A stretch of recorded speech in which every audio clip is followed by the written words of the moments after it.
شنو هو الفرق بين الجن والشيطان والعفريت وشنو هو تأثيرهم على الناس؟ بزاف الناس كيخلطوا بيناتهم وكيظنوا باللي هما كائن واحد، ولكن في الحقيقة هما ماشي واحد، وإنما كل واحد بوحدو. خاصك تعرف باللي الجن أو الشيطان ما يقدرش يحرك شي حاجة ثابتة، العفريت بوحدو اللي يقدر يحرك الأشياء. بسم الله الرحمن الرحيم. وقال عفريت من الجن أنا آتيك به قبل أن تقوم من مقامك. صدق الله العظيم. العفريت هو الوحيد اللي يقدر يحرك الأشياء من بلاصة، ولا يشفر ولا يختطف الأشياء.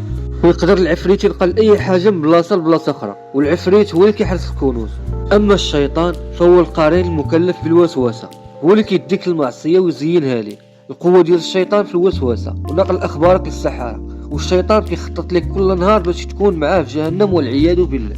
اما الجن التعامل ديالهم مع البشر قليل، والجن انواع، جن مسلم، جن كافر، جن يهودي الى اخره. والجن الصالح هما اللي كيعيشوا في بيوت المسلمين وكنسميهم العمار، وهذوك قليل فين كيأذيو الناس الا الناس اذاهم. والله تعالى اعلى واعلم. السلام عليكم.